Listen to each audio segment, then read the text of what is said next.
দেখো আজকে আমাদের সকালে টিফিন হচ্ছে রুটি, পালং শাক আর হচ্ছে চিম আলু বেগুন দিয়ে চচ্চড়ি। এটাই খাওয়া হচ্ছে আজকে সকালে। দেখবে লোকে। এই যে মা খাচ্ছে। মাখাচ্ছে কি মাখাচ্ছে? আলু সেদ্ধ। গামলার মাছটা দেখাবো না, ওগুলা ভালো জিনিস না দেখে উল্টা পাল্টা দেখাচ্ছে। বড় কাতল দেখো দিয়ে আবার উঠে না। এরকম করিস কেন? ভালো। এই যে ঝোলগুলা দিয়ে মাখাই দিয়ে চলে আসলো। কে? মোনা? মোনা একটু কাজ করে। বলে না বুনু।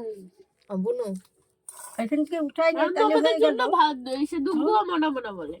আমি না, মা যে ডাকে মনা এই মনা এই মনা, এই জন্য বলে। তত দোষ নন্দ ঘোষ। নামই তো আছে নন্দ ঘোষের, তাই না মা? পালংটা খুব ভালো হয়েছে। মা এখন একটু মুডে আসলো। তখন কিছু বলে আগে একটুখানি বকাবকি করে নিয়ে তারপরে মুডে আসলো। ওই যে কারণ মাথাটা গরম হয়ে যায়। হ্যাঁ এটা কি দিবা না? কেন তোর হাত নাই? নে, কি বললা? তোমার হ্যান্ড নেই? ইংলিশে বললাম না মা, বুঝে না কি করব। দাই করো দাই। বাবা দেখলাম নিয়ে যে একটা বিকে বলতে দিয়ে যাব না। আর কি করা তোমরা যাবে? কি খাবা রুটি? না,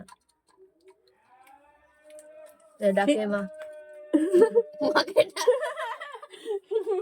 খেলে খেতে পারে একটা করে। মায়ের যে কত